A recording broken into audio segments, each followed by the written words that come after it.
अखंड विश्वाला प्रेम, दया, करुणा, शांतीचा, अहिंसेचा संदेश देणारे वारकरी संप्रदायाचे आदर्श विठ्ठल म्हणजेच गौतम बुद्ध आपल्या कीर्तनाच्या आणि अभंगाच्या माध्यमातून समाजाला अंधश्रद्धा, कर्मकांड आणि रूढी परंपरा आणि समाजाला मानसिक गुलामीतून नष्ट करणारे छत्रपती शिवराय यांचे गुरु जगद्गुरु संत श्रेष्ठ तुकाराम महाराज, जागतिक कीर्तीचे राजे, कुळवाडी भूषण, बहुजन प्रतिपालक विश्ववंद्य छत्रपती शिवाजी महाराज, जगातील सर्वोत्तम मातृत्व, राजमाता, राष्ट्रमाता, आदर्श माता मासाहेब जिजाऊ, स्वातंत्र्यवीर, स्वराज्य रक्षक छत्रपती संभाजी महाराज, या भारतामध्ये स्त्री शिक्षणाचा पाया रचणारे, शोषित, पीडित, वंचित यांच्यापर्यंत शिक्षणाची गंगा पोहोचवणारे, शिवजन्मोत्सव चालू करणारे, छत्रपती शिवरायांची समाधी शोधून काढणारे,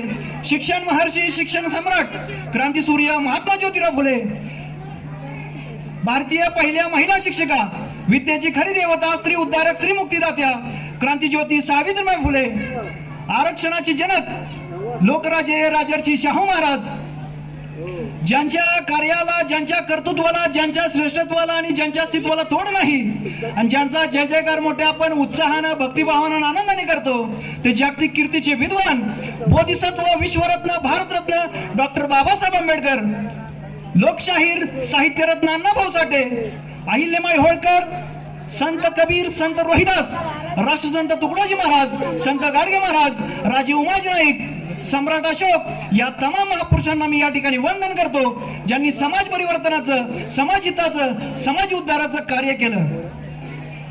सन्माननीय विचारमंच आणि या ठिकाणी बौद्ध विकास मंडळ हेडवाक, कोयना विभाग यांच्या संयुक्त विद्यमाने आज या ठिकाणी हा कार्यक्रम संपन्न होत आहे. तर या ठिकाणी उपस्थित विचारमंचावर उपस्थित सर्व मान्यवर, त्याचप्रकारे हेडवाक पंचक्रोशीतील बंधू भगिनींना सप्रेम जय भीम, नमो बुद्धाय. आपणा सर्वांना डॉक्टर बाबासाहेब आंबेडकर जयंतीच्या खूप साऱ्या सदिच्छा, शुभेच्छा.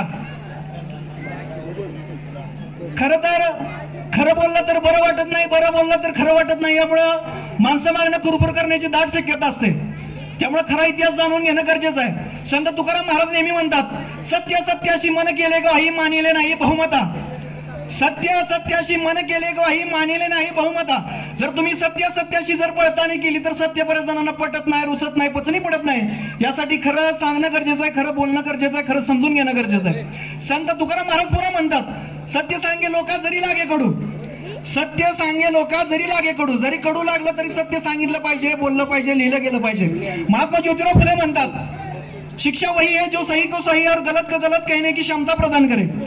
शिक्षा वही है जो सही को सही और गलत को गलत कहने की क्षमता प्रदान करे. तुम्ही खराला खरं, खोट्याला खोटं म्हटलं पाहिजे. डॉक्टर बाबासाहेब आंबेडकर नेहमी म्हणतात, ज्या समाजाला, ज्या देशाला, ज्या राष्ट्राला आपला खरा इतिहास माहिती नसतो, ज्या समाजाला, ज्या देशाला, ज्या राष्ट्राला आपला खरा इतिहास माहिती नसतो, त्या समाजाला, त्या देशाला, त्या राष्ट्राला आपलाच इतिहास चुकीचा सांगून मानसिक गुलाम केलं जातं. यासाठी जर मानसिक गुलाम व्हायचं नसेल तर यासाठी तुम्हाला खरा इतिहास जाणून घेणं, समजून घेणं, वाचून घेणं आणि सांगणं गरजेचं आहे. डॉक्टर बाबासाहेब आंबेडकर म्हणतात, शिक्षण हे वाघिणीचं दूध आहे. शिक्षण हे वाघिणीचं दूध आहे, जो पिणार तो गुरगुरणार. आपण पितो, शिक्षण घेतो, पण गुरगुरच नाही, म्हणजे आपल्या रक्तातच भेसळ आहे. बरोबर आहे का? तर जे काही चुकीचं चाललेलं आहे, जे काही चुकीचं आहे त्याच्यावरती आवाज उठवायला शिकलं पाहिजे, बोलायला शिकलं पाहिजे. डॉक्टर बाबासाहेब आंबेडकर म्हणतात, तुम्हाला जर काहीतरी कर्तृत्व करायचं असेल, काहीतरी करून दाखवायचं असेल तर तुम्हाला शासन करती जमात बनावी लागेल. तर ज्या अपने घर के दीवारों पे जाके लिखो की मुझे शासन करती जमात बनना है, आणि जर तुम्ही घराच्या भिंतीवरती जाऊन जर लिहिलं की मला शासन करती जमात बनायचं असेल तर ती तुम्ही बनवू शकता आणि काहीतरी नवीन कर्तृत्व, अस्तित्व आणि श्रेष्ठत्व तुम्ही सिद्ध करू शकता. यासाठी तुमच्या आतून क्रांती पेटणं आणि क्रांती घडणं गरजेचं आहे. खरं तर ज्या व्यक्ती काटेरी अंतरावरती जन्माला येतात त्या सामान्य म्हणून जगतात. ज्या व्यक्ती काटेरी यंत्रणावरती जन्माला येतात त्या सामान्य म्हणून जगतात, परंतु काटेरी यंत्रणावरती जन्माला येऊन बोचणाऱ्या काठीची ज्यांना जाणीव होते आणि न्याय यशासाठी जे झपाटले जातात ते असामान्य म्हणून जगतात. आणि असाच असामान्य, अद्भुत, अलौकिक व्यक्तिमत्व म्हणजे विश्वरत्न, भारतरत्न डॉक्टर बाबासाहेब आंबेडकर. खरं डॉक्टर बाबासाहेब आंबेडकर खूप व्यापक व्यक्तिमत्व आहे. डॉक्टर बाबासाहेब आंबेडकर कुठल्या क्षेत्रामध्ये नव्हते असं आपल्याला आपण सांगू शकत नाही. डॉक्टर बाबासाहेब आंबेडकर प्रत्येक क्षेत्रात होते. डॉक्टर बाबासाहेब आंबेडकर उत्तम संपादक होते, उत्तम कायदेपंडित होते, उत्तम वकील होते, उत्तम पती होते, उत्तम राजकीय नेते होते, उत्तम सामाजिक कार्यकर्ते होते, उत्तम विद्यार्थी होते. आणि डॉक्टर बाबासाहेब आंबेडकर अतिशय व्यापक आणि सिंबल ऑफ नॉलेज म्हणजे डॉक्टर बाबासाहेब आंबेडकर यांनी आणण्याचं प्रतीक होते. तर डॉक्टर बाबासाहेब आंबेडकरांनी ज्या इथल्या भारतामधल्या मनोवादी व्यवस्थेच्या चिंधड्या उडवल्या, इथल्या वर्णवर्चस्ववादी व्यवस्थेच्या चिंधड्या उडवल्या आणि इथल्या ज्या धर्ममांडणांना इथं विरोध करून डॉक्टर बाबासाहेब आंबेडकरांनी समतेचं राज्य किंवा समतेचा देश घडवला, हा इतिहास समजून घेणं गरजेचं आहे. खरं तर डॉक्टर बाबासाहेब आंबेडकरांनी मनुस्मृतीचं दहन केलं साधारण 25 डिसेंबर 1927 तर मनुस्मृतीचं दहन का केलं? ज्या मनुस्मृतीनं छत्रपती शिवाजी महाराजांना शूद्र संबोधलं, ज्या मनुस्मृतीनं छत्रपती शिवाजी महाराजांचा राज्याभिषेक नाकारला, ज्या मनुस्मृतीनुसार छत्रपती संभाजी महाराजांची हत्या केली आणि ज्या मनुस्मृतीनं महिलांना शिकण्याचा अधिकार नव्हता, पुढे जाण्याचा अधिकार नव्हता, बोलायचा लिहिण्याचा अधिकार नव्हता, फक्त घरात बसायचं, धुणं भांडी स्वयंपाक करायची, म्हणून ही व्यवस्था डॉक्टर बाबासाहेब आंबेडकरांना मान्य नव्हती. पण डॉक्टर बाबासाहेब आंबेडकरांनी रायगडाच्या पायथ्याला 25 डिसेंबर 1927 मनुस्मृतीचं दहन केलं आणि आपल्याला संविधानाच्या माध्यमातून आपल्याला न्याय हक्क अधिकार दिले. म्हणून महिला आमदार झाल्या, खासदार झाल्या, राष्ट्रपती झाल्या, प्रधानमंत्री झाल्या, IAS झाल्या, IPS झाल्या, तहसीलदार झाल्या, PSI झाल्या. तर हे खूप मोठे उपकार डॉक्टर बाबासाहेब आंबेडकरांचे आहेत. हे आमच्या ओपन महिला, OBC महिला, सगळ्या धर्मांच्या महिलांना सांगणं गरजेचं आहे. तुम्ही बौद्ध महिला आहात, तुम्ही ओपन OBC सगळ्या महिलांना सांगणं तुमचं काम आहे की मनुस्मृती का जाळली. आणि जो व्यक्ती बंगला बांधू शकतो पुस्तकांसाठी, ज्या महापुरुषानं राजगृह नावाचा बंगला बांधला पुस्तकांसाठी, तो व्यक्ती एखादं पुस्तक जाळत असेल म्हणजे ते पुस्तक किती विषारी असेल ह्याचा आपण थोडा अंदाज घेणं गरजेचं आहे. म्हणून डॉक्टर बाबासाहेब आंबेडकरांनी मनुस्मृतीचं दहन केलं. तर संविधानाच्या अगोदर सगळ्या गोष्टी मनुस्मृतीनुसार व्हायच्या. मुंगीला साखर टाकणं धर्म होता, कुत्र्याला भाकर टाकणं धर्म होता, पण माणसाला माणसाचा स्पर्श झाला की विटाळ व्हायचा, धर्म बुडायचा, धर्म कोपायचा, अशी धर्म मार्तंडाने दिलेली आज्ञा होती किंवा आरोळी होती. तर ही व्यवस्था डॉक्टर बाबासाहेब आंबेडकरांनी नेस्तनाबूत केलेली आहे आणि उकडून फेकलेली आहे. साधारण 20 मार्च 1927 डॉक्टर बाबासाहेब आंबेडकरांनी चौदार तळ्याचा सत्याग्रह केला. म्हणजे ज्या तळ्यावरती एखाद्या प्राण्यानं किंवा पक्षानं शू किंवा शी केलेली चालायचं किंवा पाणी पिलेलं चालायचं, पण माणसाने जाऊन तिथं पाणी पिलेलं किंवा स्पर्श केलेलं म्हणजे पाणी पाठायचं. म्हणजे अशी व्यवस्था ब्राह्मणी व्यवस्था होती, अशी व्यवस्था मनुवादी व्यवस्था होती आणि अशी व्यवस्था धर्ममान्यतांची होती. आणि ह्याच्यामध्ये डॉक्टर बाबासाहेब आंबेडकरांनी चौदार तळ्याचा सत्याग्रह केला आणि आपल्या शोषित पीडित वंचित समाजाला न्याय मिळवून दिला. तर हे माझ्या डॉक्टर बाबासाहेब आंबेडकरांचं मोठेपण आहे. आणि पाण्यासाठी जगातील पहिला सत्याग्रह पाण्यासाठी केला असेल ते म्हणजे डॉक्टर बाबासाहेब आंबेडकर. हे डॉक्टर बाबासाहेब आंबेडकरांचं वेगळंपण आहे. खर तर बऱ्याच ओपन OBC लोकांना डॉक्टर बाबासाहेब आंबेडकर मान्य नसतात. तो डॉक्टर बाबासाहेब आंबेडकर हयातीमध्ये असताना, त्यांचा पुतळा, जिवंतपणे पुतळा 9 डिसेंबर 1950 कोल्हापूरमध्ये बिंदू चौकामध्ये मराठा समाजानं भाई बहादूरराव बागल यांनी उभारला. डॉक्टर बाबासाहेब आंबेडकर जिवंत असताना साधारण 9 डिसेंबर 1950 डॉक्टर बाबासाहेब आंबेडकरांचा पुतळा एखादा मराठा व्यक्तीनं म्हणजे भाई बहादूरराव बागल यांच्या पुढाकारानं बिंदू चौकात उभा राहिला. तर हा इतिहास समजून घेणं गरजेचं, हा इतिहास सांगून घेणं गरजेचं आहे. पण बऱ्याच वेळा छत्रपती शिवाजी महाराजांना डॉक्टर बाबासाहेब आंबेडकरांची तुलना केली जाते किंवा कम्पॅरिझन केलं जातं किंवा मराठा दलित किंवा मराठा बौद्ध वाद लावला जातो. तर ह्याच्यामध्ये हे आपण वैचारिक माहिती किंवा वैचारिक संबंध सांगणं गरजेचं आहे. हे तुमचं आमचं काम आहे. जे पुरोगामी विचारधारेचे आहेत, सत्यशोधक विचारधारेचे आहेत, परिवर्तनवादी, विद्रोही आणि शिवफुले शाहू आंबेडकर विचारधारेचे आपण लोक आहोत. हे आपलं काम आहे, आपलं कर्तव्य आहे. समाज जागृत करणं हे आपलं काम आहे. 2 समाज हुशार आहे, एक ब्राह्मण समाज आणि एक बौद्ध समाज. 2च समाज हुशार आहे, एक ब्राह्मण समाज आणि एक बौद्ध समाज. आणि 2च समाजाला खरा इतिहास माहिती आहे, फक्त ब्राह्मण समाजाला आणि बौद्ध समाजाला. यासाठी माझी बौद्ध समाजाला विनंती आहे की ओपन OBC आपलाच आहे. NTA, NTB, NTC हे सगळे आपलेच आहेत, फक्त ते वाट भरकटलेले आहेत, दुसऱ्या वाटेने गेलेले आहेत. तर त्यांना वाटेवर घेणं किंवा वाटेवर आणणं हे आपलं काम आहे. आपलीच गाडी, आपलीच माडी आणि आपल्याच बायकोची गोलगोल साडी अशी न करता, माझी विनंती असं न करता तुम्ही समाज प्रबोधनाचं म्हणजे समाजाला जागृत करण्याचं तुम्ही काम करावं अशी माझी अपेक्षा आहे. खरं तर ज्या डॉक्टर बाबासाहेब आंबेडकरांना वर्गात बसू दिलं जात नव्हतं, वर्गाच्या बाहेर बसून डॉक्टर बाबासाहेब आंबेडकर शिकायचे आणि त्या महामानवानं वर्गाच्या बाहेर बसून या भारताचं संविधान लिहिलं. विचार करा, एवढं मोठं संविधान म्हणजे सगळ्या देशांपेक्षा व्यापक आणि विस्तृत पद्धतीनं डॉक्टर बाबासाहेब आंबेडकरांनी भारताचं संविधान लिहिलं आणि ते संविधान साधारण 2 वर्ष 11 महिने 18 दिवस संविधान लिहायला दिवस गेले. तेवढं डॉक्टर बाबासाहेब आंबेडकरांनी लिहिलं आणि ते संविधान डॉक्टर बाबासाहेब आंबेडकरांनीच फक्त लिहिलेलं आहे. काय मनुवादी अवलादी, काय बीजेपीच्या अवलादी, काय RSSच्या अवलादी म्हणतात की डॉक्टर बाबासाहेब आंबेडकरांनी एकट्यानं संविधान लिहिलेलं नाही. हे आता अलीकडे अपप्रचार केला जातो की डॉक्टर बाबासाहेब आंबेडकरांनी एकट्यानं लिहिलेलं नाही. संविधान मसुदा समिती होती, त्या सर्वांनी मिळून लिहिलेलं आहे. त्या सर्वांची मध्ये सगळे असेच होते. कुणाची लायकी नव्हती, कुणाची बुद्धिमत्ता नव्हती, कुणामध्ये क्षमता नव्हती. ती क्षमता फक्त डॉक्टर बाबासाहेब आंबेडकरांच्या मध्ये होती. म्हणून डॉक्टर बाबासाहेब आंबेडकरांनी इतकं व्यापक आणि सुंदर हे संविधान दिलं आणि ते संविधान लिहित असताना डॉक्टर बाबासाहेब आंबेडकर म्हणाले की छत्रपती शिवाजी महाराजांचं देखणं स्वराज्य, छत्रपती शिवाजी महाराजांच्या देखण्या स्वराज्यातील तरतूद या माझ्या नजरेसमोर डोळ्यासमोर होत्या.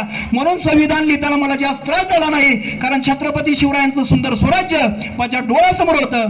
हे वैचारिक नातं समजून घेणं गरजेचं आहे. खरं तर छत्रपती शिवाजी महाराज आणि डॉक्टर बाबासाहेब आंबेडकरांचं या नातं अतूट आहे.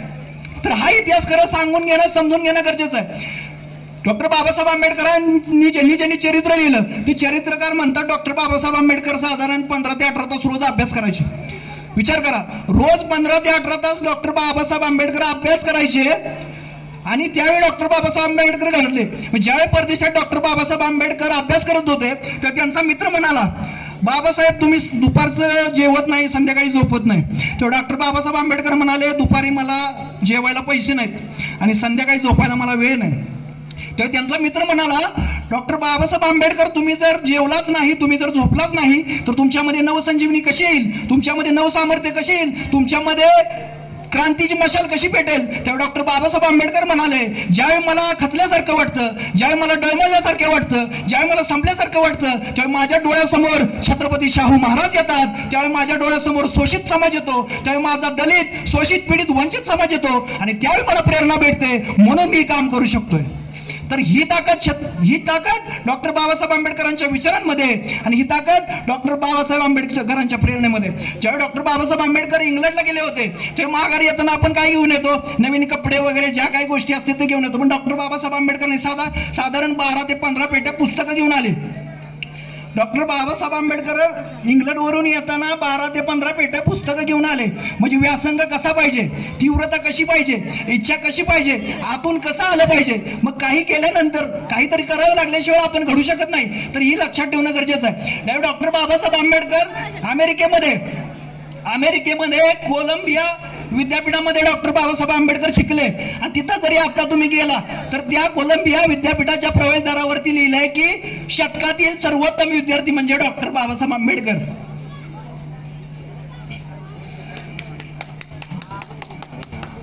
कोलंबिया विद्यापीठाच्या प्रवेशद्वाराच्या बाहेर लिहिलंय की शतकातील सर्वोत्तम विद्यार्थी म्हणजे डॉक्टर बाबासाहेब आंबेडकर.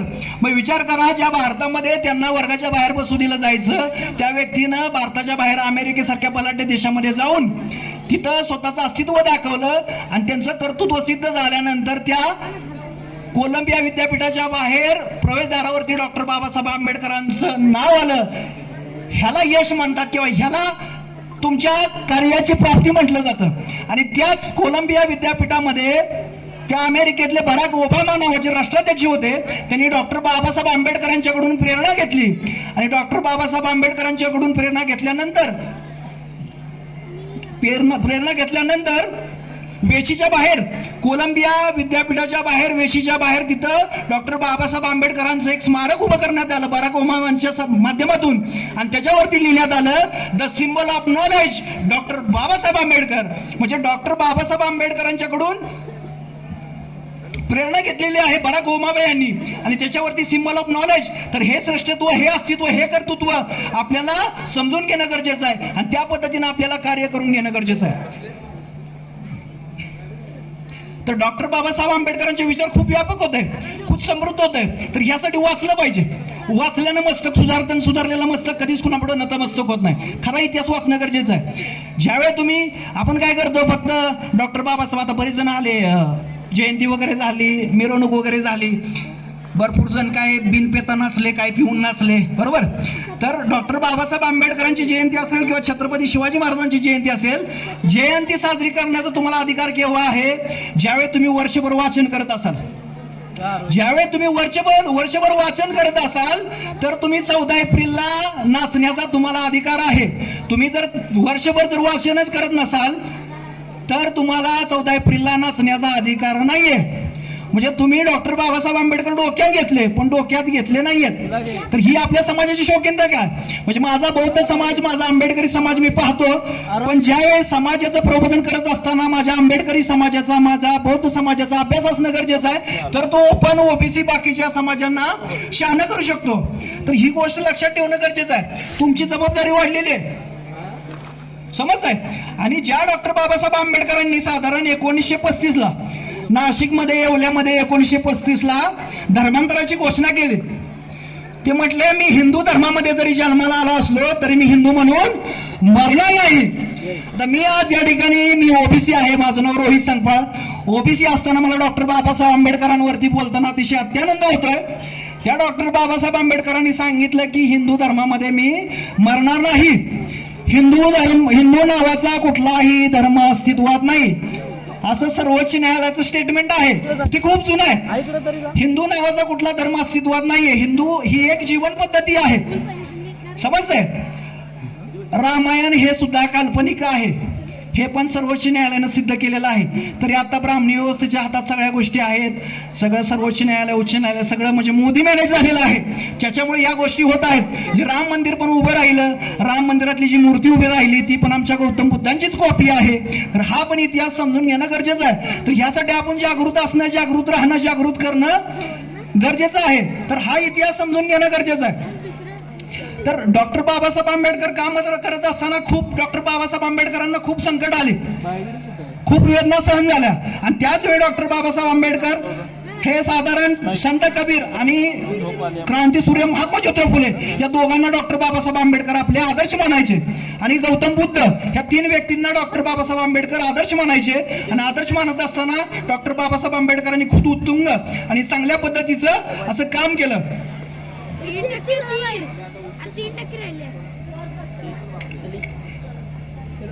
बस तिथं आरोही तिथंच बस, तिथंच बस.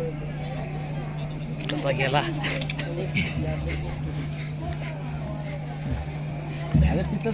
ज्यावेळी डॉक्टर बाबासाहेब आंबेडकर मॅट्रिकची परीक्षा उत्तीर्ण झाले त्यावेळी एका चाळीमध्ये डॉक्टर बाबासाहेब आंबेडकरांचा सत्कार ठेवला जातो. त्या सत्काराच्या प्रसंगी प्रमुख पाहुणे म्हणजे कृष्णा अर्जुन केळुसकर गुरुजी असतात, जे मराठा समाजी असतात. त्यांनी पहिलं पुस्तक छत्रपती शिवाजी महाराजांवरती लिहिलं, कृष्णाजी अर्जुन केळुसकर, राजा शिव छत्रपती. आणि ते प्रमुख पाहुणे असतात. तर त्यावेळी डॉक्टर बाबासाहेब आंबेडकरांचा सत्कार म्हणून ते कृष्णा अर्जुन केळुसकर गुरुजी गौतम बुद्धांचं पुस्तक हे डॉक्टर बाबासाहेब आंबेडकरांना देतात. डॉक्टर बाबासाहेब आंबेडकरांना देतात. मग नंतर डॉक्टर बाबासाहेब आंबेडकर लिहितात की मी या देशाची राज्यघटना लिहू शकलो, मी या देशाची राज्यघटना लिहू शकलो कारण माझ्या हाती गौतम बुद्धांचं चरित्र पडलं. आणि ते जर गौतम बुद्धांचं चरित्र जर माझ्या हाती पडलं नसतं तर मी या भारताची राज्यघटना लिहू शकलो नसतो किंवा संविधान निर्माता म्हणून मी उभं राहिलो शकलो नसतो. तर ही ताकद पुस्तकामध्ये, ही ताकद वाचनामध्ये, ही ताकद ज्ञानामध्ये. म्हणजे डॉक्टर बाबासाहेब आंबेडकर 10वी मध्ये असताना त्यांच्या मेंदूवरती किती लख प्रकाश पडला आणि त्यांचं आयुष्य असं परिवर्तनवादी होऊन गेलं. तर ही गोष्ट लक्षात ठेवणं गरजेचं आहे. आणि ज्यावेळी डॉक्टर बाबासाहेब आंबेडकरांनी धर्म बदलला म्हणजे धर्मांतराची घोषणा 1935 आणि धर्म स्वीकारला साधारण 1956 ला, म्हणजे 21 वर्ष. लक्षात घ्या, 21 वर्ष डॉक्टर बाबासाहेब आंबेडकरांनी सगळ्या धर्मांचा तर्कबुद्धीनं, चिकित्सक बुद्धीनं अभ्यास केला. 21 वर्ष सगळ्या धर्मांचा प्रॉपर चांगल्या पद्धतीनं अभ्यास केला आणि 21 वर्षांना धर्म स्वीकारला. त्यावेळी बरेच जण म्हणले डॉक्टर बाबासाहेब आंबेडकरांना की हिंदू धर्मामध्ये या, मुस्लिम धर्मामध्ये या, ख्रिश्चन धर्मामध्ये या, सगळ्या धर्मांमध्ये बोलावणं झालं. पण डॉक्टर बाबासाहेब आंबेडकरांनी बुद्ध धर्म नाही तर धम्म स्वीकारला. बुद्ध हे तत्वज्ञान आहे. म्हणजे काय तर बुद्ध धम्मामध्ये थोतांड नाही, अनिष्ट रूढी परंपरा नाहीत, उच्च निश्चित नाही, सत्यनारायण नाही, पंचांग नाही, शांती नाही, होम हवन नाही. तर या गोष्टी अनिष्ट रूढी परंपरा वगैरे या बाजारो गप्पांच्या गोष्टी नाहीशा करून डॉक्टर बाबासाहेब आंबेडकरांनी विज्ञानवादी धम्म स्वीकारला किंवा धम्म दिला आणि त्यापासून 1956 नंतर तुम्ही सगळे मुक्त झालाय, म्हणजे तुम्ही सगळे मानसिक गुलामीतून मुक्त झालाय. पण आमचा ओबीसी वाल्यांचा प्रॉब्लेम आहे. तुम्ही चांगल्या पद्धतीनं तुमचं म्हणजे वैचारिक अनुकरण तुम्ही करताय, ही चांगली अभिमानाची गोष्ट आहे. खर तर बरेच वेळा मी पाहतो गाव लेवलला अजूनपर्यंत छत्रपती शिवाजी महाराज आणि डॉक्टर बाबासाहेब आंबेडकरांची तुलना केली जाते. तर डॉक्टर बाबासाहेब आंबेडकरांचे वैचार गुरु हे क्रांतीसूर्य महात्मा ज्योतिराव फुले, महात्मा ज्योतिराव फुलेंचे गुरु छत्रपती शिवाजी महाराज. तर छत्रपती शिवाजी महाराजांच्या इतिहासामध्ये पण आंबेडकरांचं खूप मोठं योगदान आहे. ज्यावेळी डॉक्टर बाबासाहेब आंबेडकरांची छत्रपती शिवाजी महाराजांची 300वी जयंती मोठ्या आनंद उत्साहात साजरा केली. 300वी जयंती मोठ्या उत्साहात साजरी केली डॉक्टर बाबासाहेब आंबेडकरांनी. डॉक्टर बाबासाहेब आंबेडकर जेवढी पण पत्र लिहायची त्या प्रत्येक पत्राची सुरुवात ही जय शिवराय असायची. प्रत्येक पत्राची सुरुवात ही जय शिवराय असायची. आणि त्यावेळी अशी एका पुस्तकामध्ये प्रबोधन ठाकरे यांच्या पुस्तकामध्ये नोंद आहे की जय भवानी जय शिवाजी ही घोषणा डॉक्टर बाबासाहेब आंबेडकरांनी पहिल्यांदा दिली. तर भवानी नावाची तलवार होती, कुठल्या देवीनं वगैरे छत्रपती शिवाजी महाराजांना तलवार दिलेली नाहीये, तर ती भवानी नावाची तलवार होती. तर छत्रपती शिवाजी महाराजांच्या इतिहासामध्ये पण दैवीकरण ब्राह्मणीकरण केलेलं आहे, जेणेकरून वर कोणतरी देव बसवा, वर कोणतरी ब्राह्मण बसवा, म्हणजे छत्रपती शिवाजी महाराज हे श्रेष्ठ होऊ शकले. मग छत्रपती शिवाजी महाराजांच्या मनामध्ये, मनगटामध्ये, मेंदूमध्ये ताकद नव्हती असं ब्राह्मणी व्यवस्थेनं ठासून सांगितलं. आणि त्याच मनुस्मृतीनुसार छत्रपती शिवाजी महाराजांना शूद्र संबोधलं. छत्रपती शिवाजी महाराजांचा राज्याभिषेक नाकारला आणि छत्रपती शिवाजी महाराजांचा पहिला राज्याभिषेक झाला साधारण 6 जून 1674 पहिला राज्याभिषेक झाला.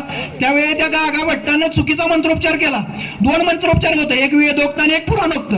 तर जे उच्चवर्णीय किंवा उच्च आहेत त्यांच्यासाठी वेदोक्त मंत्रोपचार हा केला जायचा आणि जे खालच्या जातीचे आहेत किंवा जे कमीतले आहेत त्यांच्यासाठी पुराणोक्त मंत्रोपचार म्हटला जायचा.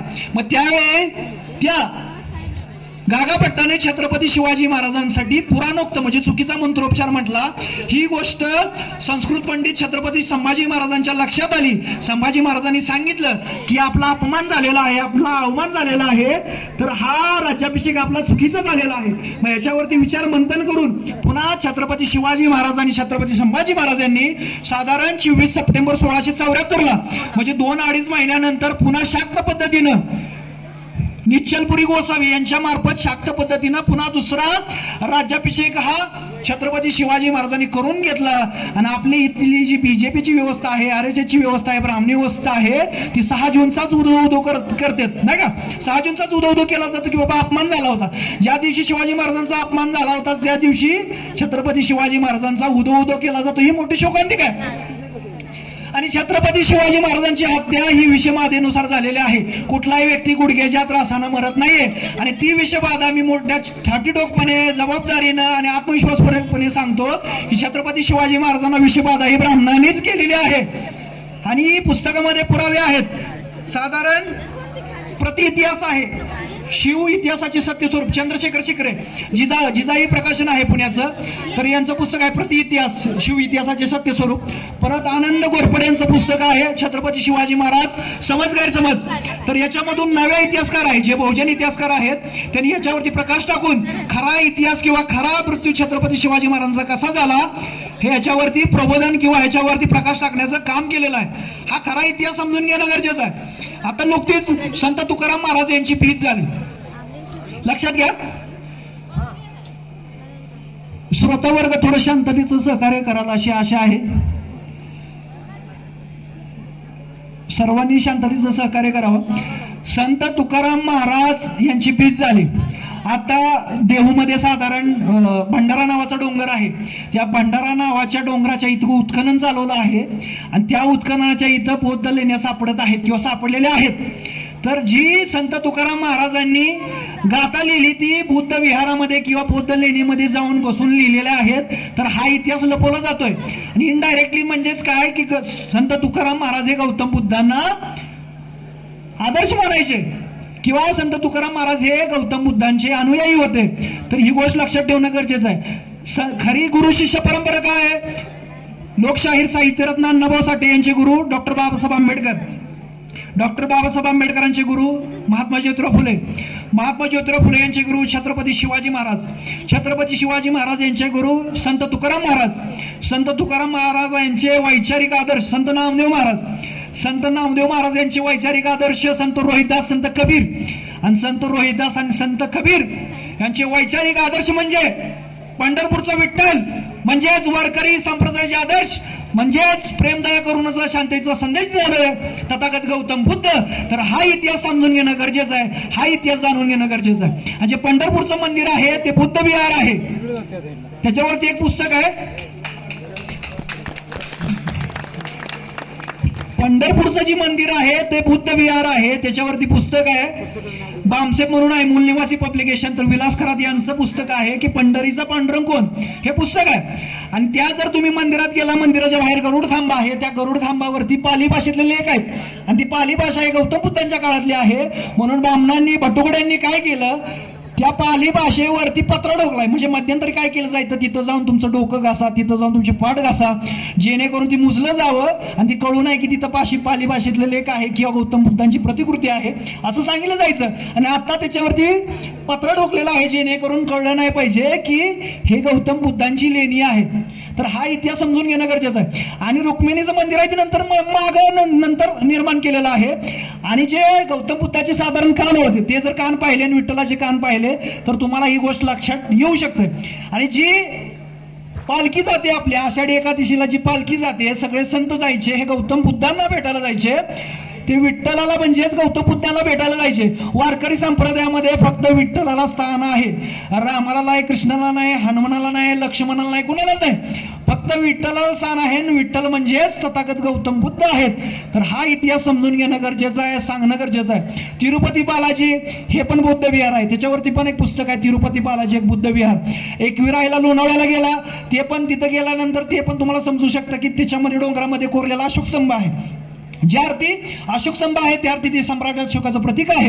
आणि थोडं पुढे गेल्यानंतर डोंगरामध्ये कोरलेले गौतम बुद्धांची प्रतिकृती आहे. आणि गौतम बुद्धाची प्रतिकृती आहे म्हणजे ती सम्राट अशोकांनी निर्माण केलेली बौद्ध लेणी आहे. म्हणजे छत्रपती शिवाजी महाराजांच्या काळाच्या अगोदर सम्राट अशोका यांनी 84,000 बौद्ध लेण्या तयार केल्या. त्या गेल्या कुठं, तर या ब्राह्मणांनी मनुस्मृतीच्या समर्थकांनी भटुंगड्यांनी काय केलं, ज्या 84,000 बौद्ध लेण्या आहेत त्या जमिनीमध्ये काही गाडून टाकल्या आणि काही लेण्यांवरती आक्रमण केलं.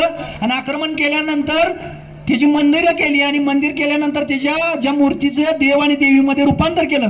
म्हणजे गौतम बुद्धांच्या मूर्तीला छेडछाड करून त्याला देवीचं आणि देवाचं स्वरूप देण्यात आलं. तर हा इतिहास समजून घेणं गरजेचं आहे. मग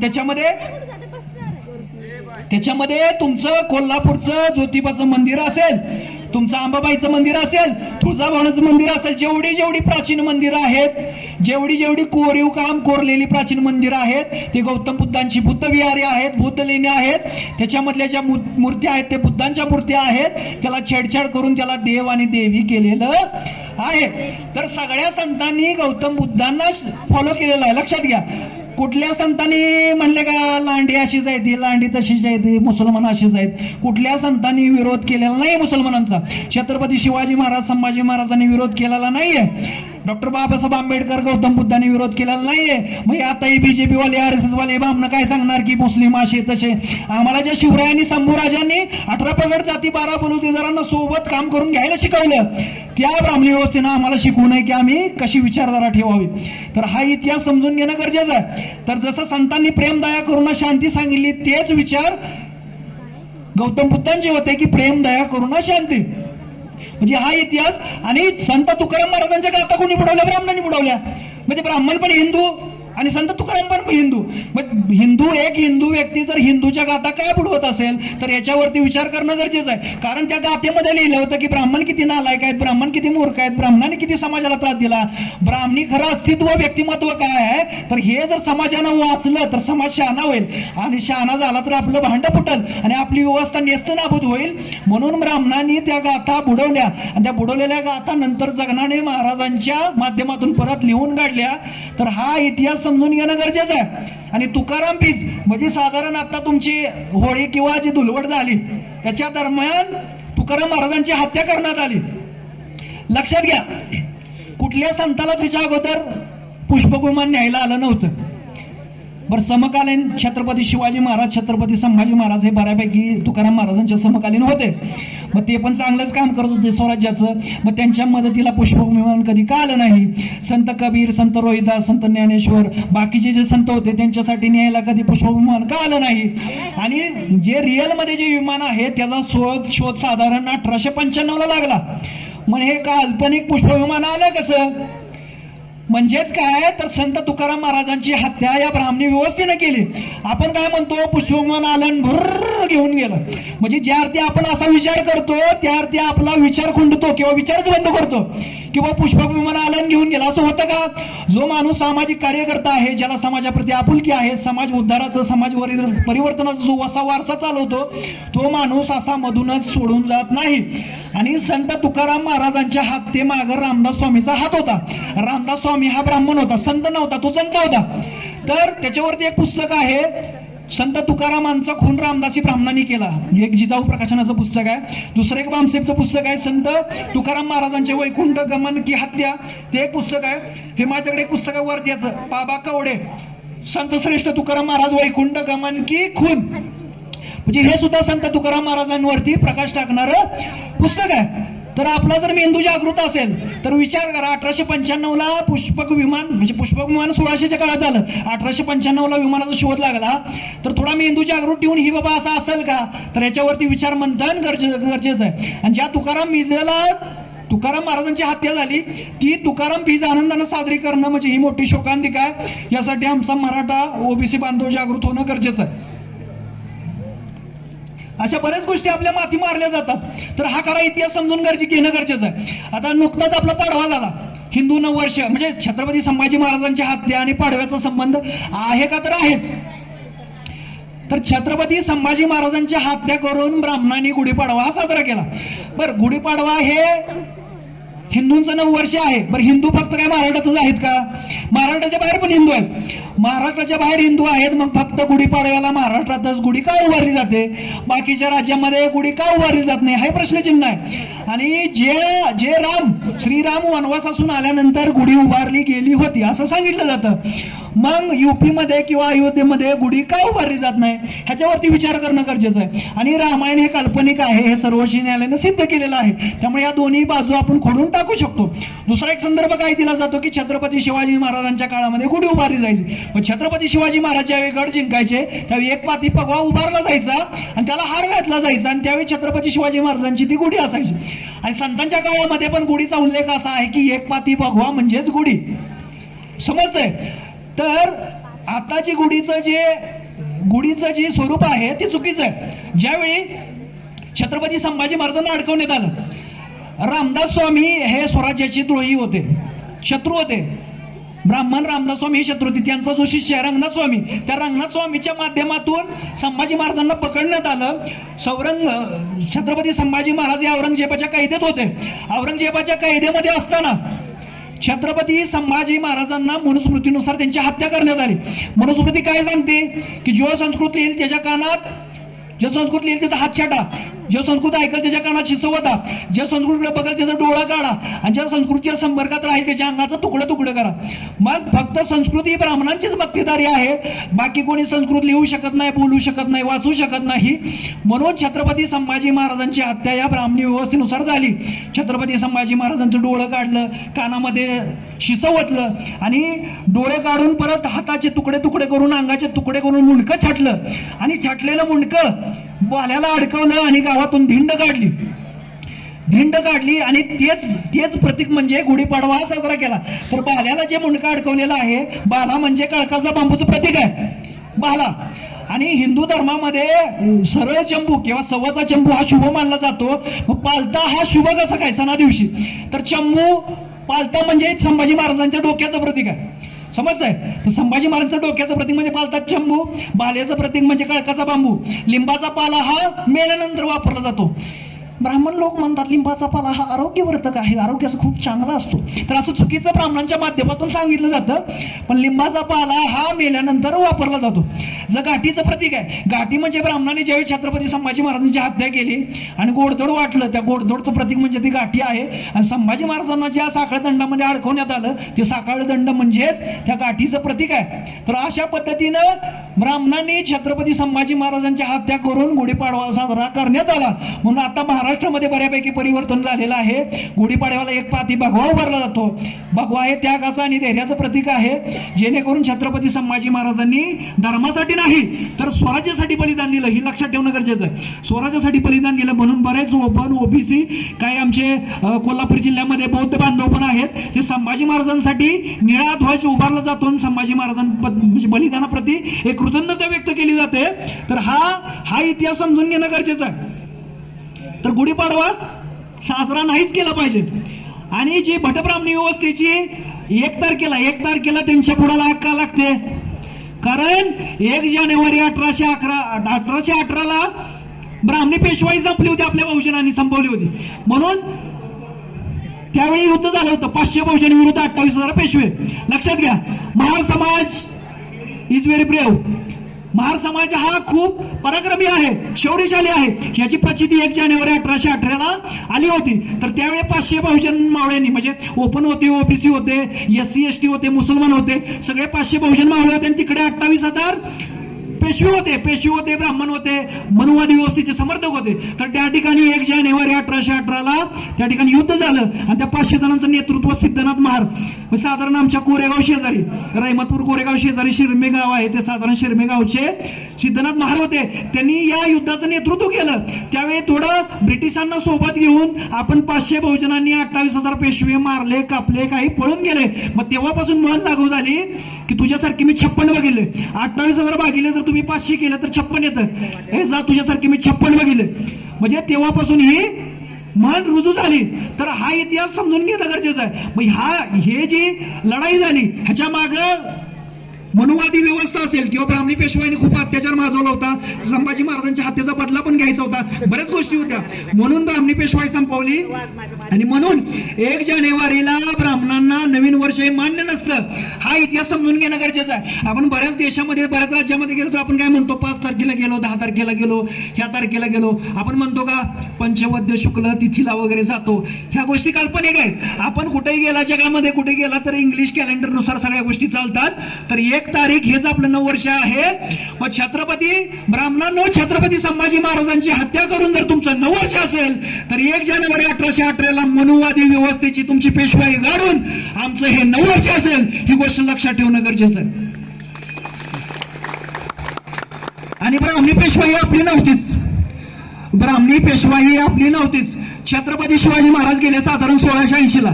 लक्षात घ्या, छत्रपती शिवाजी महाराज गेले साधारण 1680 ला. आणि छत्रपती शिवाजी महाराजांची पहिली शिवजयंती चालू झाली 1869 ला. म्हणजे साधारण तब्बल 190 वर्षानंतर छत्रपती शिवाजी महाराजांची पहिली शिवजयंती महात्मा ज्योतिराव फुलेंच्या माध्यमातून साजरी झाली. मग तोपर्यंत 190 वर ब्राह्मण काही झोपली होती का, पेशवाई काही झोपली होती का? त्यांना जर आपुलकी असती, प्रेम असतं, जिव्हाळा असता, काही ममत्व जर छत्रपती शिवाजी महाराजांबद्दल असतं तर त्यांनी ती दुर्लक्षित असलेली समाधी शोधली असती आणि छत्रपती शिवाजी महाराजांची समाधी शोधून शिवजयंती चालू केली असती. मग ह्याच्यावरून सिद्ध होतं की ब्राह्मण आपले नाहीयेत, पेशवाई आपली नाहीयेत, आणि पेशवाई ही छत्रपती शिवाजी आणि छत्रपती संभाजी महाराजांचे विरोधक होते. ही गोष्ट लक्षात ठेवणं गरजेचं आहे. खरं तर महात्मा ज्योतिराव फुलेंची नुकतीच जयंती आपली साजरी केली.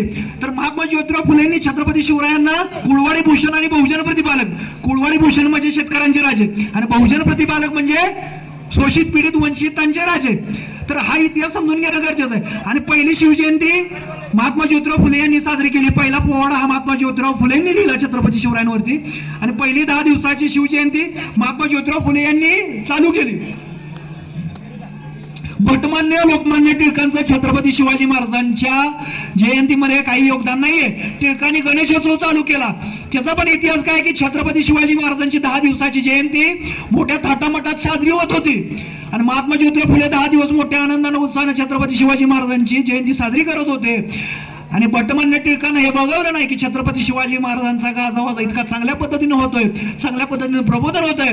म्हणून भटमान्य टिळकांनी गणेशोत्सव चालू केला आणि गणेशोत्सवाचं एवढं प्रस्त वाढलंय की आता गणेशोत्सव 10 दिवसावरती आला आणि आमची शिवजयंती फक्त एका दिवसावरती आली, ही मोठा शोकांतिक आहे. तर माझी बौद्ध माध्यमांना किंवा जे विचारधाराचे लोक आहेत सर्वांना विनंती आहे की जे जे आपले महापुरुष आहेत त्या महापुरुषांची जयंती मोठ्या थाटा उत्सवामध्ये साजरी होणं गरजेचं आहे. म्हणून डॉक्टर बाबासाहेब आंबेडकर म्हणाले की छत्रपती शाहू महाराजांची माझी जयंती साजरी नाही केली तरी चालेल, पण छत्रपती शाहू महाराजांची जयंती मोठ्या थाटामाटात उत्साहात आणि आनंदात साजरी करा. पण आपण ती करत नाही, ही मोठी शोकांतिक आहे. महात्मा ज्योतिराव फुलेंची जयंती नुकतीच झाली. महात्मा ज्योतिराव फुले काय म्हटले? विद्येविना मती गेली, मती विना नीती गेली, नीती विना गती गेली, गती विना वित्त गेली आणि वित्त विना शूद्र कसले. तर जर शिक्षण घेतलं नाही तर तुम्हाला नीतिमती येणार नाही, गती येणार नाही, तुमचं मग तुम्ही खचले जाणार. यासाठी महात्मा ज्योतिराव फुले आणि डॉक्टर बाबासाहेब आंबेडकर पण काय म्हणतात? शिका, संघटित व्हा आणि संघर्ष करा. शिकलं पाहिजे, संघटित झालं पाहिजे आणि संघर्ष केला पाहिजे. तर यासाठी व्यवस्था परिवर्तनाचं जर माध्यम असेल तर फुले शाहू आंबेडकर विचारधारा समजून घेणं गरजेचं आहे. आणि महात्मा ज्योतिराव फुले यांनी 1 जानेवारी साधारण 1848ला मुलींची पहिली शाळा काढली. ज्यावेळी संविधानाच्या अगोदर शिकण्याचा अधिकार नव्हता, बोलण्याचा अधिकार नव्हता, त्यावेळी ब्राह्मणी व्यवस्थेला विरोध करत, ब्राह्मणी व्यवस्थेला छेद देत महात्मा ज्योतिराव फुले यांनी शाळा काढल्या. सावित्रीबाई फुले यांनी शेण, अंडी, दगड खाऊन म्हणजे ब्राह्मणी व्यवस्थेने फेकून मारली की महिलांना शिकवायचं नाही. महिला शिकल्या की शहाण्या होतात आणि शहाण्या झाल्या की प्रश्न विचारतात आणि प्रश्न विचारले की आमचा धर्म बुडतो, आमची व्यवस्था नेस्तनाबूत होते.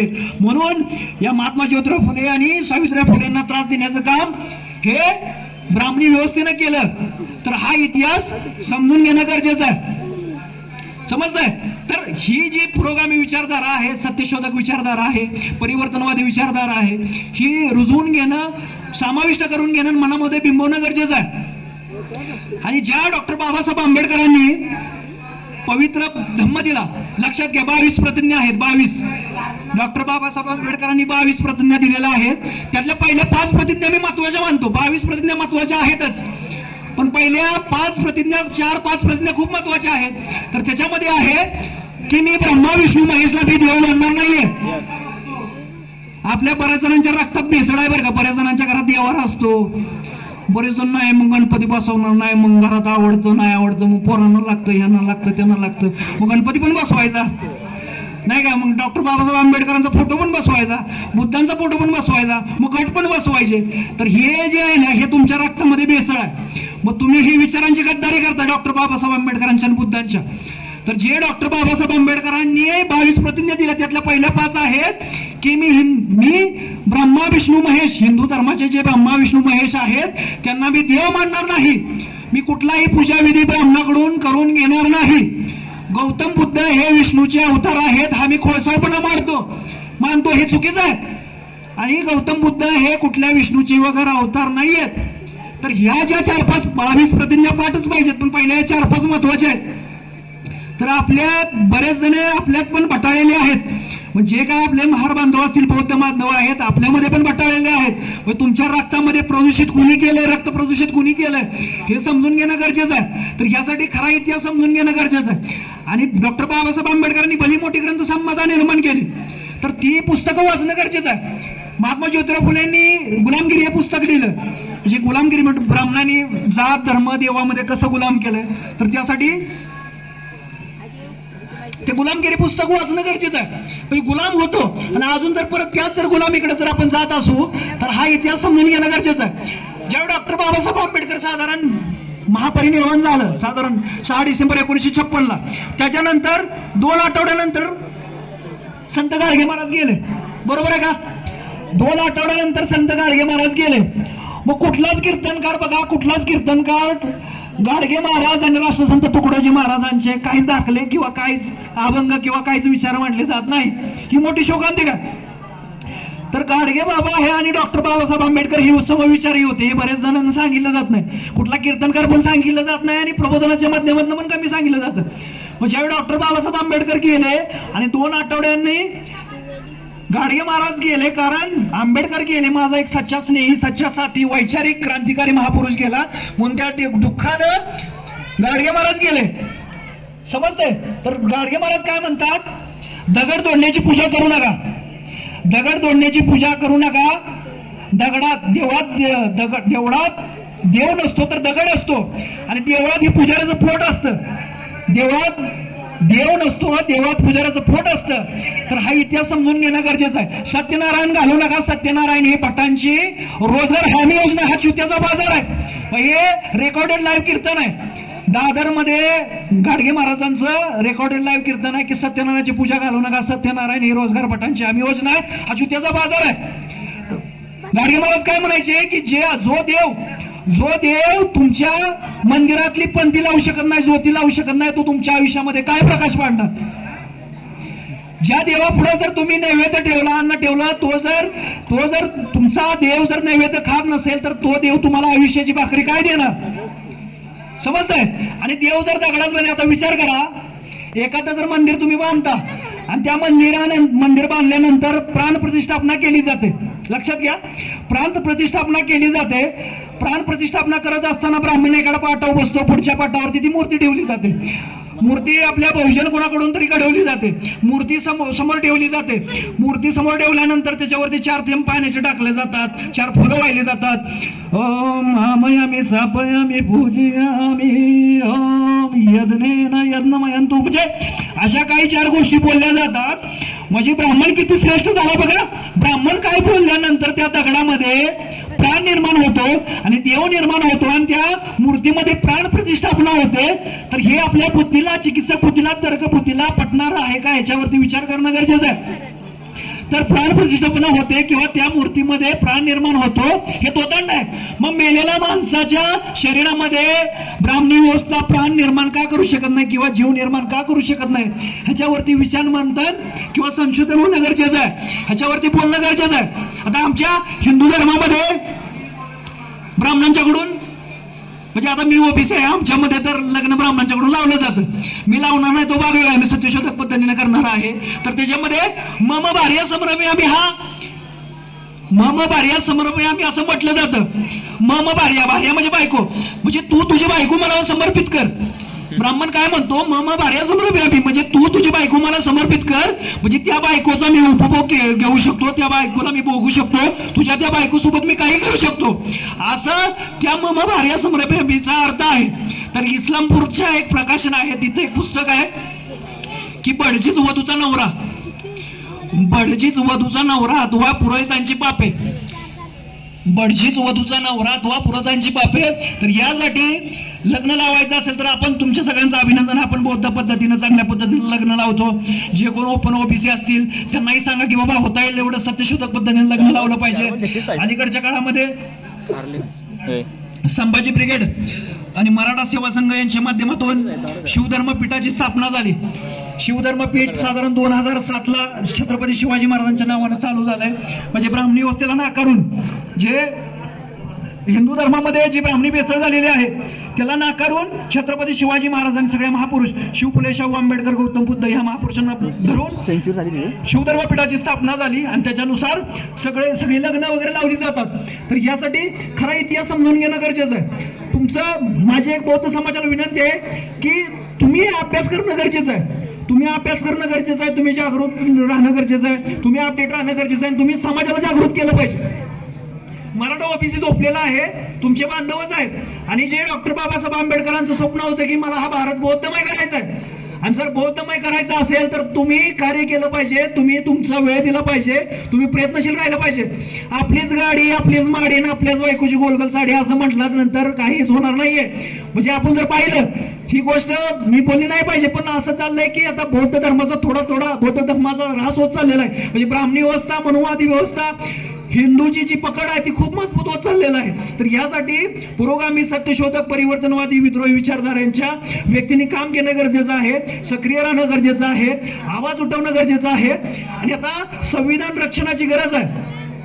आपके पार 400 पार, आपके पार 400 पार कशासाठी, तर संविधान बदलावायचं आहे बीजेपीला, RSS ला, बीजेपीला संविधान बदलावायचे. तर यासाठी जर संविधानाचं रक्षण करायचं असेल तर आपल्याला जेव्हा मतदान करत असताना तो व्यक्ती जात, धर्म आणि देवावरती भीक मागणारा नसावा. ज्याला मतदान करणारा आहे तो जात धर्म आणि देवावरती भीक मागणारा नसावा, तर तो विचारांवरती पुरोगामी सत्यशोधक परिवर्तनवादी विद्रोही आणि शिवफुले शाहू आंबेडकरी विचारधारेवरती काम करणारा असावा, तो शेतीवरती काम करणारा असावा, तो विकासावरती बोलणारा असावा, तो शिक्षणावरती बोलणारा असावा, तो आरोग्यावरती बोलणारा असावा आणि त्याची वैचारिक प्रगल्भता हे समता बंधुता न्याय स्वातंत्र्य ह्याच्यावरती असावी. त्यालाच जर तुम्ही मतदान केलं पाहिजे. म्हणजे डॉक्टर बाबासाहेब आंबेडकर काय म्हणायचे की तुमचं मत हे मीठ मिरची एवढं स्वस्त नाहीये. 4 पैशासाठी छोट्या क्वार्टरसाठी तुम्ही तुमचं अस्तित्व गहाण नाही ठेवलं पाहिजे. तर यासाठी मतदान करत असताना लोकसभा असेल विधानसभा असेल तुमचा मेंदू जागृत ठेवणं गरजेचं आहे आणि संविधानाचं रक्षण करणं गरजेचं आहे. संविधान जर वाचलं तर आपण वाचणार आहे. समजतंय. आता बरेच वेळी संविधानाच्या बद्दल समज गैरसमज बऱ्याच व्यक्तींमध्ये आहेत. संविधान म्हणजे मराठा समाजाला आरक्षण भेटलं पाहिजे का, तर भेटलं पाहिजे. जो गरजू समाज आहे ज्या समाजाला मराठा समाजामध्ये जे गरजू बांधव आहेत त्यांना आरक्षण भेटलं पाहिजे. पण आरक्षणामध्ये पण मी असं बरेच ऐकतो की SC/ST वाल्याला 50% ऍडमिशन भेटतंय आणि आम्हाला इकडे 90% असले तरी आम्हाला भेटत नाही. तर ह्याच्यामधला हा जो काय प्रवाह आहे तो समजून घेणं गरजेचं आहे. डॉक्टर बाबासाहेब आंबेडकरांनी काय केलं, आता जर तुम्ही बघितलं जर प्रायव्हेट क्षेत्र असेल किंवा गव्हर्नमेंट क्षेत्र असेल बऱ्यापैकी ब्राह्मणी व्यवस्था वरती आहे. ब्राह्मण लोक प्रायव्हेट सेक्टरमध्ये गव्हर्नमेंट सेक्टरमध्ये वरती आहे. त्याच्यानंतर मराठा समाजाच्या खालोखाल आहे. जे काय कारखाने असतील प्रायव्हेटमध्ये ज्या काही गोष्टी असतील शिक्षण संस्था असतील त्या मराठा समाजाच्या आहेत. तर डॉक्टर बाबासाहेब आंबेडकरांचा काय हेतू होता, जो शोषित पीडित वंचित समाज आहे म्हणजे ओबीसी समाज असेल NT समाज असेल SC/ST त्या प्रत्येक समाजाच्या व्यक्तीनं त्या मुख्य प्रवाहात यावं. म्हणजे ब्राह्मणी लोक ज्या लेवलला आहेत आमचा मराठा बांधव ज्या लेवलला आहेत त्या लेवलला ओबीसीने जाऊन बसावं, त्या लेवलला SCने जाऊन बसावं, त्या लेवलला STने म्हणजे काहीतरी व्यक्ती कोणी थोडं व्यक्ती तरी त्या लेवलला जाऊन बसावं, मुख्य प्रवाहात यावं. त्यासाठी डॉक्टर बाबासाहेब आंबेडकरांनी केलेली ती तरतूद होती. मग आपले जर SC/ST बांधव आपले समजा काही अभ्यास करत नसतील, थोडे कमी मार्क पडत असतील, पण मार्क जरी कमी पडले तर तो 50% वाल्याला तो अधिकार भेटला पाहिजे, तो त्या ठिकाणी मुख्य प्रवाहात गेला पाहिजे, त्याला त्याचे न्याय हक्क भेटले पाहिजेत. म्हणून डॉक्टर बाबासाहेब आंबेडकरांनी केलेली ती तरतूद होती. आता बरेच लोक मराठा समाज काय म्हणतो की आरक्षण रद्द झालं पाहिजे. पुन्हा आरक्षण जर रद्द झालं तर पुन्हा मनुवादी व्यवस्था येणार, परत मनुस्मृती लागू होणार आणि परत सगळ्या म्हणजे आपल्या ज्या काय जागा आहेत ती ब्राह्मणी व्यवस्था खाणार किंवा ब्राह्मण लोक ते खाणार. म्हणजे जे काही शोषित पीडित वंचित असेल OBC असेल SC असेल NT असेल त्या सगळ्यांच्या जागा कोण खाणार आहे, तर ब्राह्मण लोक खाणार आहेत. तर यासाठी संविधान टिकणं गरजेचं आहे, संविधान राहणं गरजेचं आहे. खूप व्यापक आणि सुंदर संविधान डॉक्टर बाबासाहेब आंबेडकरांनी निर्माण केलं. म्हणजे बाकीच्या देशांची जर तुलना करता आपलं व्यापक आणि सुंदर संविधान हे डॉक्टर बाबासाहेब आंबेडकरांनी दिलं.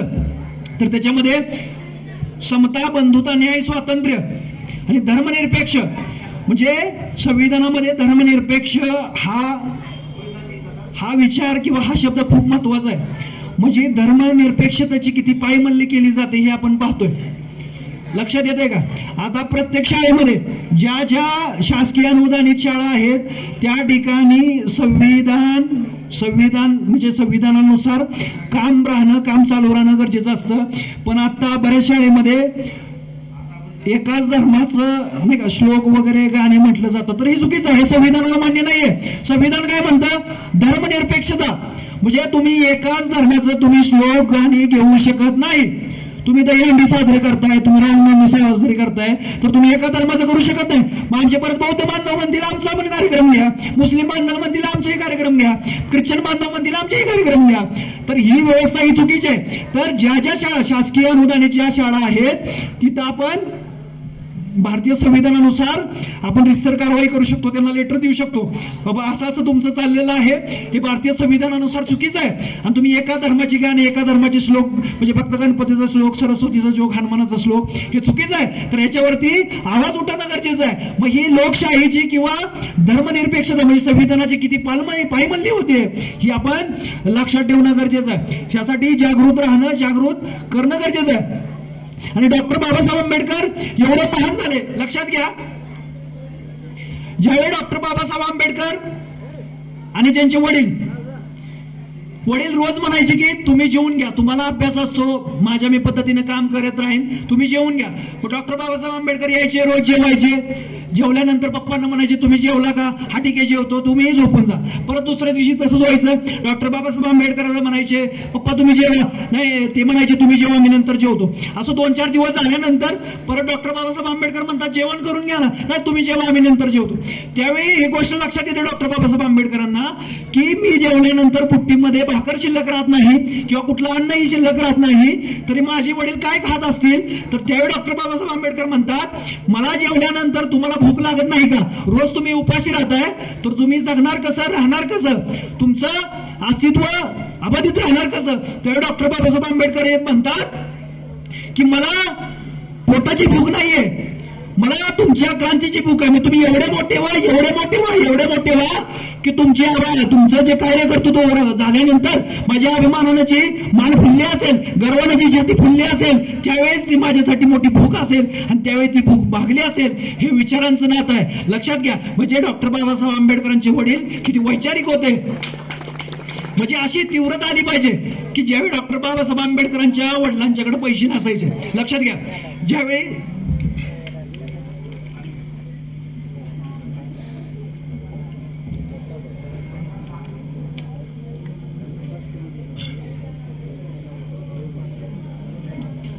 डॉक्टर बाबासाहेब आंबेडकर काय म्हणतात, तुमच्याकडे जर 2 रुपये असेल तर 1 रुपयाचं पुस्तक घ्या, 1 रुपयाचं जेवण खा.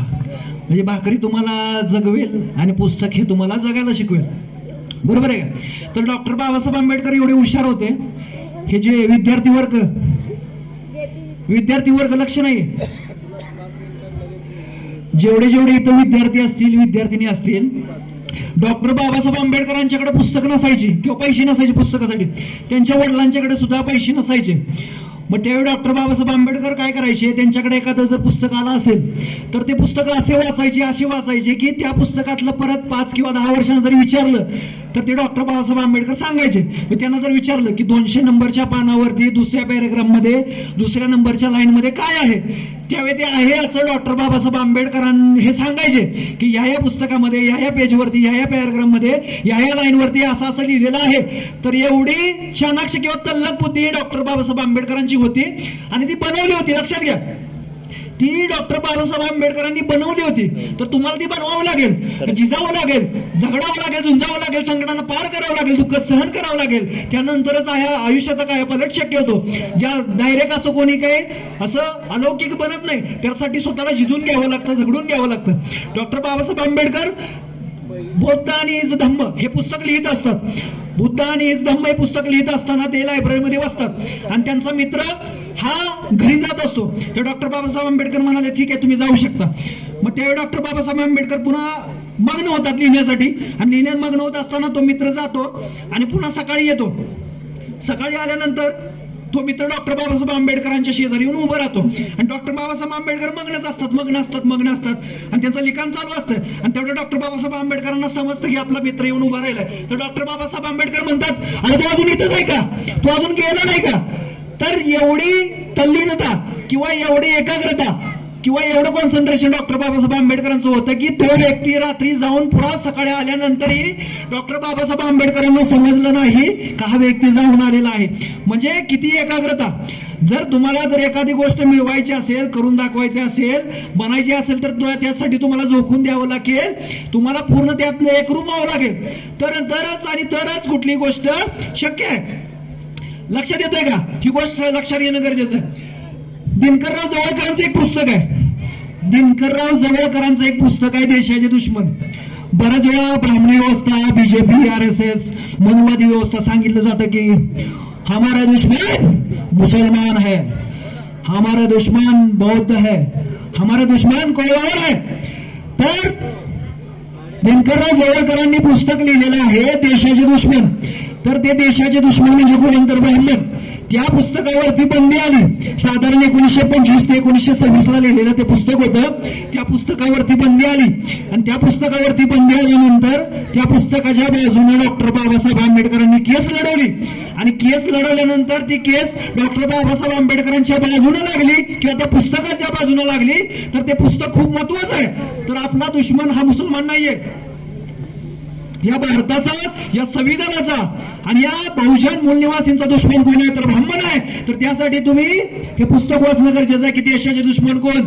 देशाचे दुश्मन पुस्तक वाचणं गरजेचं आहे. खरा दुश्मन कोण आहे, खरा इतिहास काय आहे. आणि आजकाल खरं बोलणाऱ्यांचा दाभोळकर, पेनसरे, कलबुर्गी, गौरी लंकेश केला जातो. त्यामुळे खरं बोलणं पण खूप अवघड झालेलं आहे. आवाज दाबला जातो.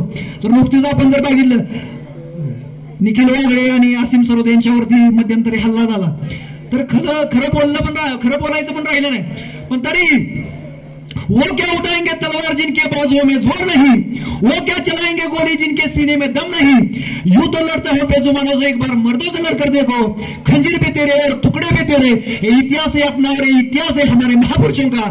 तर हा इतिहास समजून घेणं गरजेचं आहे. तर हत्या केली जाते. विचार करा की शिवाजी गोडबोले हे पुस्तक आहे, गोविंद पानसरेंनी लिहिलेलं शिवाजी गोडबोले हे पुस्तक आहे. तर हे पुस्तक आता 11 भाषेमध्ये प्रकाशित आहे. कॉम्रेड गोविंद पानसरे यांनी लिहिलेलं आहे छत्रपती शिवाजी महाराजांवरती पुस्तक. तर ह्याच्यामध्ये लिहिलंय ब्राह्मण किती नालायक आहेत, ब्राह्मण किती मूर्ख आहेत, ब्राह्मणांनी स्वराज्य कसं संपवलं, छत्रपती शिवरायांना कसं संपवलं. तर हे पुस्तक 11 भाषेमध्ये प्रकाशित आहे. प्रकाशित झालं म्हणून या व्यक्तीची हत्या केली. लक्षात घ्या, ज्या ठिकाणी तुम्ही विचार दाबू शकत नाही, ज्या ठिकाणी तुम्ही आवाज दाबू शकत नाही, त्या ठिकाणी हत्या केली जाते. पण हत्या केल्यानंतर हे पुस्तक खूपच प्रचलित झालं आणि गोविंद पानसरे हे सुद्धा खूप प्रसिद्ध झाले. तर ही गोष्ट लक्षात ठेवणं गरजेचं आहे. आणि ज्या बाबासाहेब पुरंदरे, बळवंत मोरेश्वर पुरंदरे म्हणजे शिवशाहीर म्हटलं जातं. लक्षात घ्या, बळवंत मोरेश्वर पुरंदरे, बाबासाहेब पुरंदरे यांना महाराष्ट्र भूषण, महाराष्ट्र विभूषण पुरस्कार दिला. ज्या बाबासाहेब पुरंदरेंनी काय केलं, राजा शिवछत्रपती कादंबरी म्हणजे इतिहास नसतो, कादंबरी म्हणजे इतिहास नसतो. तर त्याच्यामध्ये बाबासाहेब पुरंदरेंनी काय केलं, छत्रपती शिवाजी महाराजांच्या आईचं चारित्र्य हननाचं काम केलं. म्हणजे मासाहेब जिजाऊ आणि दादोजी कोंडदेव यांचा अनैतिक संबंध दाखवले आणि अनैतिक संबंधामधून छत्रपती शिवाजी महाराज तयार झालेले दाखवले, शहाजी महाराज अपशेन दाखवून. लक्षात घ्या, म्हणजे त्या पुस्तकामध्ये काय लिहिलं, राजा शिवछत्रपती कादंबरी आहे, त्याच्यामध्ये प्रकरण क्रमांक 9 आहे. प्रकरण क्रमांक 9 मध्ये पुण्याचे कसब, तर त्या पुण्याच्या कसब मध्ये लिहिलेलं आहे जिजाऊ काही साधी सुनीबाई नव्हती. लक्षात घ्या, बाबासाहेब पुरंदरे बामण काय म्हणतो लक्षात घ्या, जिजाऊ काही साधी सुनीबाई नव्हती, तिची जडणघडण कुछ और होती. दादोजी जिजाऊंच्या सहवासात रमत होते. जिजाऊंचे आणि शिवबांचे गोत्र एक होते, सह्याद्री. दादोजी कोंडदेव हारदस्त होते, जबरदस्त होते, मोठा हौशी म्हातारपणी हौस करायला मन कसं तरुण असावं लागतं. तर असं विखारी लिखाण बाबासाहेब पुरंदरेंनी छत्रपती शिवाजी महाराजांवरती लिहिलं आणि मासाहेब जिजाऊ यांचं चारित्र्य हनन करण्याचं काम केलं. आणि मासाहेब जिजाऊ आणि दादोजी कोंडदेवाचा अनैतिक संबंध दाखवून छत्रपती शिवाजी महाराज तयार झालेले दाखवले. तर या अशा भटब्राह्मणी व्यवस्थेला जिवंत चौकात चालायला पाहिजे होतं. पण आमचा मराठा ओबीसी बांधव किंवा आपला बहुजन बांधव चिडीचूप राहिला. ही मोठी शोकांतिका, त्या व्यक्तीला महाराष्ट्र भूषण आणि पद्मविभूषण पुरस्कार दिला जातो. ही मोठी शोकांतिका. ही न्याय व्यवस्था कैकांची रखेली झाली, ही संसद देखील हिजड्याची हवेली झाली माझ्या व्यथे पांडुरंगासमोर, कारण इथली न्याय व्यवस्था भ्रष्टतेने रंगीत झाली. ही कोण म्हणतात की लोकशाहीर साहित्यरत्न अण्णाभाऊ साठे काय म्हणतात, जग बदल घालून घ्यावं मजत सांगून गेले बी मरावं. जग बदल घालून घ्यावं मजत सांगून गेले बी मरावं. जर तुम्हाला जर घाव घालायचा असेल तर डॉक्टर बाबासाहेब आंबेडकरांचे विचार, फुले शाहू आंबेडकरांचे विचार खूप महत्वाचे आहे. तर यासाठी वैचारिक क्रांती करणं गरजेचं आहे, विचारांचं अनुकरण गरजेचं आहे. आणि आपण काय करतो, जय भीम. तर जय भीम म्हणलंच पाहिजे.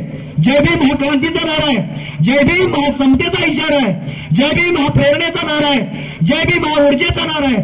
तर जय भीम हे आत्मिक सुख आहे आणि जय भीम हे आत्मसन्मान आहे. तर जय भीम म्हणत असतानाच वैचारिक पद्धतीनं, वैचारिक बाजूनं तुम्ही अभ्यास करताय का, ही गोष्ट लक्षात ठेवणं गरजेचं आहे. म्हणजे जयंती तर दरवर्षी झालंच पाहिजे, पण वैचारिक प्रबोधन होणं गरजेचं आहे, वैचारिक अभ्यास होणं गरजेचं आहे. वर्षभर तुम्ही डॉक्टर बाबासाहेब आंबेडकरांची पुस्तक वाचणं गरजेचं आहे, वर्षभर महात्मा ज्योतिराव फुलेंची पुस्तक वाचणं गरजेचं आहे, शिवफुले शाहू आंबेडकरांची पुस्तक वाचणं गरजेचं आहे. खरा इतिहास समजून घेणं गरजेचं आहे, खरा इतिहास सांगणं गरजेचं आहे आणि खरा इतिहास आत्मसात करून घेणं गरजेचं आहे. तर ही जी व्यवस्था आहे, डॉक्टर बाबासाहेब आंबेडकरांनी खूप व्यापक काम केलं. लक्षात घ्या, कॅनडामध्ये डॉक्टर बाबासाहेब आंबेडकरांच्या नावानं समता दिन साजरा केला जातो. नुकताच आता साधारण 1-2 वर्ष झाले असतील कदाचित. कॅनडामध्ये डॉक्टर बाबासाहेब आंबेडकरांच्या नावानं जागतिक समता दिन म्हणजे कॅनडामध्ये समता दिन हा साजरा केला जातो. आणि डॉक्टर बाबासाहेब आंबेडकरांचे भारताच्या बाहेर भरपूर देशांमध्ये सगळ्या युनिव्हर्सिटीमध्ये चौकामध्ये डॉक्टर बाबासाहेब आंबेडकरांचे पुतळे आहेत. पण या भारतामध्येच डॉक्टर बाबासाहेब आंबेडकरांना जातीमध्ये धर्मामध्ये विभागलेलं आहे, जाती धर्मामध्ये कोंडून ठेवलेलं आहे. ही मोठी शोकांतिक आहे. The symbol of knowledge doctor Babasaheb आंबेडकरांना म्हटलं जातं द सिम्बॉल ऑफ नॉलेज, ज्ञानाचं प्रतीक. ज्ञानाच्या अथांग सागरास म्हणजे डॉक्टर बाबासाहेब आंबेडकरांना आपण जर आदर्श मानत असू तर त्यांच्या पद्धतीनं, त्यांच्या कार्याप्रमाणे, त्यांच्या विचारांप्रमाणे जागृत राहणं गरजेचं आहे. खरा इतिहास सांगणं गरजेचं आहे, खरा इतिहास बोलणं गरजेचं आहे. समजतंय? तर बौद्ध धर्मासाठी पण, बौद्ध धर्मासाठी पण आपण काम करणं गरजेचं आहे. तर वैचारिक जरा तुम्ही वैचारिक प्रबोधन करत असाल तर ओपन ओबीसी बाकीच्या बांधवांसाठी पण एकत्रित करून तुम्ही काम करणं गरजेचं आहे.